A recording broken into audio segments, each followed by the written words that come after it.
Let us go with meaning and definition of a company. நம்ம நிறைய practical cases மாதிரி discuss பண்ணிட்டு இருந்தோம். Now we'll directly go for the act and other things, major things. The meaning and definition of a company, it's a distinct type of business organization. Yes, it's a beautiful form of business organization. We face some limitations with respect to sole trader and partnership. Sole trader இருக்கும்போது profit எல்லாமே பேர் பண்ணாலும் losses எல்லாமே அவர் தான் பேர் பண்ணும். Soul ப்ரொப்ரைட்டராக இருக்கும்போது partnership form இன்னொரு பார்ட்னர் பண்ணுற தப்பே நானே பேர் பண்ணி ஆகணும். So that's a drawback, right? So to overcome this limitation, the company is here. Why there is a necessity? There is overcoming the limitations, okay. Why there is a dire necessity for this form of business organization? பார்த்தீங்கன்னா each and everything is growing. நம்ம to the next level. So அந்த மாதிரி இருக்கும்போது technology advancement இதெல்லாமே வந்து நிறைய நம்ம பிஸ்னஸ்குள்ளே நம்ம சேர்க்கறதுக்கு தேவைப்படுது. அதுக்கு நிறைய பணம் தேவைப்படுது. பணம் மட்டும் இருந்தால் பத்தாது, தெர் இஸ் கெப்பாசிட்டி வேணும். தெர் இஸ் எந்த டைமில் என்ன மாதிரியான டெசிஷன் மேக் பண்ணுறது, தெர் இஸ் மேனேஜரல் ஸ்டெபிலிட்டின்னு சொல்லுவாங்க. இதெல்லாமே வந்து எல்லாருக்கிட்டையும் இருக்குமானா பணம் இருக்கும், பட் மேனேஜரல் கெப்பாசிட்டி இருக்கணும்னு அவசியம் இல்லை. ஸோ இந்த way we need to form different organizations. That way company will be helpful. So for the advancement in science and technology, we need a high level of capital investment and high level or sophisticated management skills. Large capital ஒரு partnership ஃபார்மில் வந்து ஒரு 2 பேர் 10 பேர் 15 பேர் பார்ட்னர்ஸாக வந்து business பண்ணுறாங்கன்னா ஒரு லெவலுக்கு they cannot pull capital. This is not the case in the case of company. Okay, a company கேஸில் வந்து anybody can come inside the company and buy the shares. So partnership form பொறுத்த வரைக்கும் is not much suitable. So we'll go for the act here. Whatever is done, we are in democratic country. Whatever is done, it will be done through law only. Yeah, it is done through law only. Fundamental rights நம்மளுக்கு ஒரு சில rights இருந்தாலும் எது பண்ணாலும் ஒரு implement பண்ணுறதுக்கு ஒரு authority இருக்கும். ஸோ அதுதான் வந்து நம்ம லான்னு படிக்கிறோம். The act. Earlier it was Companies Act 1956. ரொம்ப வருஷமா யூஸ் பண்ணிட்டு இருந்த ஆக்ட். And recently 2013ல இருந்து we are taking the help of or guidance of or support or the legislation of Companies Act 2013, right? எப்போ இந்த ஆக்ட் வந்ததுன்னு பார்த்தீங்கன்னா 12th September 2013க்கு வந்தது. ஸோ அதுக்கு முன்னாடி வரைக்கும் 1956 ஆக்ட், அதுக்கு பிறகு வந்து 2013 ஆக்ட். இதில் எத்தனை சாப்டர்ஸ் இருக்குன்னு பார்த்தீங்கன்னா 29 சாப்டர்ஸ் இருக்குது and 470 செக்ஷன்ஸ் இருக்குது. ஏர்லியர் ஆக்டில் பார்த்தீங்கன்னா 650+ செக்ஷன்ஸ் இருந்தது. இங்கே வந்து just 450 sections.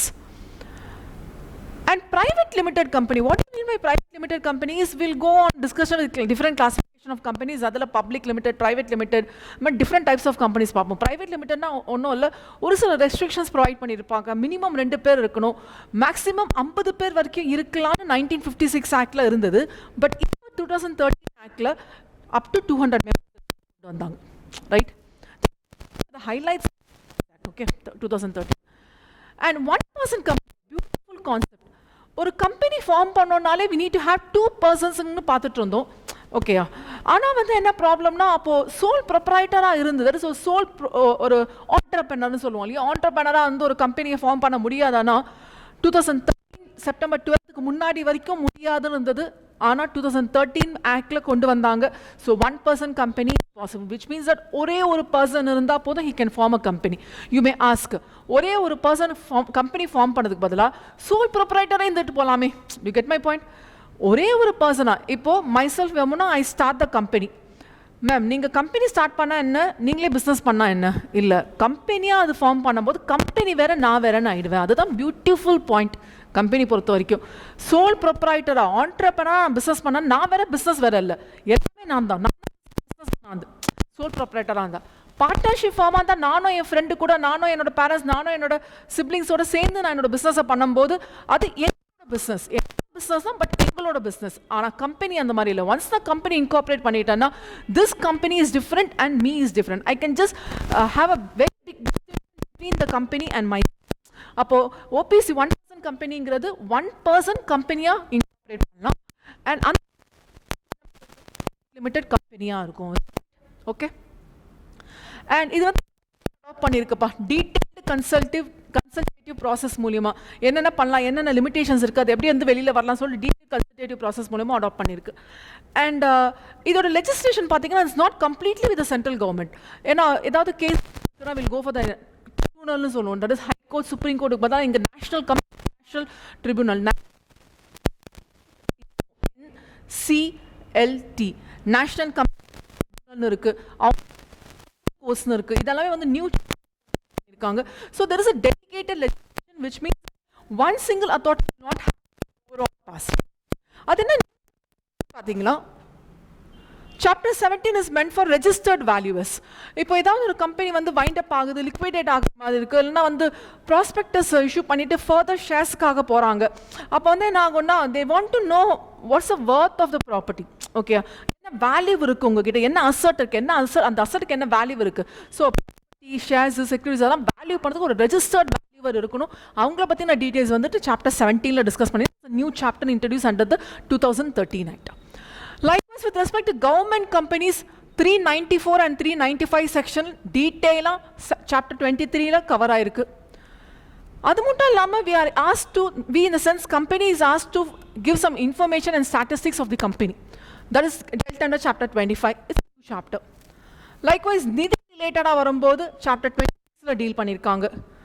National Company Law Tribunal, as I discussed here, NCLT, National Company Law Tribunal பற்றி டிஸ்கஸ் பண்ணியிருந்தாங்க. ஸ்பெஷல் கோர்ட்ஸ் இன்கேஸ் இதெல்லாம் வந்து எனக்கு ட்ரிபுனலில் எனக்கு ஃபேவரபுளாக கேசஸ் வரல, அக்ரீவ்டாக வருது, தென் அப்பீலுக்கு போகிறது, ஓகே ரிவிஷன், இதுக்கெல்லாமே வந்து என்ன பண்ணலாம்னா ஸ்பெஷல் கோர்ட்டுக்கு போகலாம். It's not always we go to the district courts, high court or supreme court directly. எல்லாமே வந்து ஸ்டெப் பை ஸ்டெப் கோர்ஸ்னு சொல்லுவோம். ஓகே, இந்த 2013 ஆக்ட் புதுசாக வந்தப்போ இப்போ எப்படி நம்ம வீட்டில் வந்து ஏதாவது ஒரு ஃபங்க்ஷன் நடந்திருக்கு, ஒரு மேரேஜ் நடந்திருக்கு, இல்லை குழந்தை பிறந்திருக்கு, எல்லாம் ஏதாவது இறந்து போயிட்டாங்கன்னா முதல்ல அவங்கள ஃபேஸ் பண்ணணுன்னு என்ன பேசுவோம், குழந்தை நல்லா இருக்கா, ஐயோ பாவம் இறந்து போயிட்டாங்க, இந்த மாதிரி சொல்லுவோம். இல்லைனா வந்து புதுசாக அந்த மருமக நல்லா இருக்கா, புதுசாக அந்த தட்ஸ் த நியூ என்ட்ரி இல்லையா, new family to the new member to the family, அவங்களாம் நல்லா இருக்காங்க, ஸோ துக்கம் விசாரிப்போம், இல்லை வந்து நலம் விசாரிப்போம். இங்கே வந்து 2013 ஆக்ட் வந்த பிறகு யாராவது 2 ஆடிட்டர்ஸ், யாராவது 2 சார்ட்டர்ட் அக்கௌண்டன்ட்ஸ், யாராவது 2 கம்பெனி செக்ரட்டரிஸ், யாராவது 2-3 CMAs, காஸ்ட் அக்கௌண்டன்ட்ஸ் மீட் பண்ணாங்கன்னா தே வேர் ஃபுல்லி டாக்கிங் அபவுட் இதுதான். ஸோ ப்ரொஃபஷனல்ஸில், அக்கௌண்டன்ட் ப்ரொஃபஷனல்ஸில் இந்த ஆடிட்டர்ஸ் யார் எங்கே மீட் பண்ணிட்டாலும் இது வந்திருக்குல்ல இப்படி தான் பேச ஸ்டார்ட் பண்ணாங்க, right? So this is with respect to companies act, highlight of the companies act 2013. Let me go for the definition. Here Mr. James Stephenson discusses about what is a company. He defines what is a company. He says a company is an association. Association na another nariya பேர் of many persons who contribute money or money's worth. நாங்கெல்லாம் சேர்ந்து பணத்தை சேகரித்து ஒரு பிஸ்னஸை பண்ணுறது. who I contribute money, need not be money always. என்னால் பணம் கொடுக்க முடியாது, என்கிட்ட ஒரு பில்டிங் இருக்குது அது தரேன், என்கிட்ட பிஸ்னஸ் இருக்குது அது தரேன், அந்த மாதிரி பண்ணா. So money or money's worth to a common stock, தனித்தனியா இல்ல பண்றது, to a common stock and employ it in some trade or business. Yes, once you are a citizen of India, we are in a democratic country. நமக்கு வந்து எல்லா ரைட்ஸும் இருக்கு, என்ன trade வேணா பண்ணலாம், என்ன ப்ரொஃபஷனல் வேணா அண்டர்கோ பண்ணலாம், என்ன ஆக்கியபேஷனை வேணா பண்ணலாம். ஓகே, ஆனால் இந்த கம்பெனி வந்து ப்ரொஃபஷனல் பண்ண முடியாது. ஏன்னா ப்ரொஃபஷனல்ங்கிறது ஒரு இண்டிவிஜுவல் தான் பண்ண முடியும், கம்பெனி பண்ண முடியாது. அப்போ ட்ரேட் வேணா பண்ணலாம், பிஸ்னஸ் வேணா பண்ணலாம், ஆனால் ஓகே. அண்ட் நான் இங்கே காமன் ஸ்டாக் சேகரிச்சிருக்கல, மணியோ மணிஸ் வந்து சேகரிச்சிருக்கல, அது எதில் போடணும்னா இந்த ட்ரேட் ஆர் பிஸ்னஸில் போடணும். Okay, so trade R business. And who share the profit and loss arising therefrom. இந்த என்ன ப்ராஃபிட் ஆர் லாஸ் வருதோ அதை நம்ம ஷேர் பண்ணிக்கலாம்னு சொல்கிறது தான் வந்து ஜேம்ஸ் ஸ்டீஃபன்சனோட definition. I just want to pick up the words which I have put it in square brackets, this one. And the one definition which I like the most is, I shall define a company as a voluntary association made for profit. Why this association is formed? How it is formed? How this association is formed? Voluntarily, nobody can compel. For why it is formed? To do business and to make profit. Includes loss also. But கட்டாயமாக நான் ஒரு business பண்ணுறேன்னா loss மேக்கிங்காக பண்ண மாட்டேன், ப்ராஃபிட்காக தான் பண்ணுவேன். அதுக்காக ப்ராஃபிட்டை மட்டும் தான் ஷேர் பண்ணணும்னு அவசியம் இல்லை, லாஸையும் ஷேர் பண்ணலாம். அண்ட் இந்த அசோசியேஷன் வந்து தானாக சேர்ந்த கூட்டம் மாதிரி, voluntary association. I cannot compel anybody to join with me. I cannot compel you to join with me to do business. So it's a voluntary association. But profitங்கிற டேர்ம் வந்து எதோட லிங்க் ஆயிருக்குன்னா பிஸ்னஸோட லிங்க் ஆயிருக்கு. அப்போ என்ன பண்ணா எனக்கு ப்ராஃபிட் வரும்? பிஸ்னஸ் பண்ணா ப்ராஃபிட் வரும். Is it okay? So I used to take this definition. A company is a voluntary association made for profit. ஆக்ட்ல இட்ஸ் an artificial person.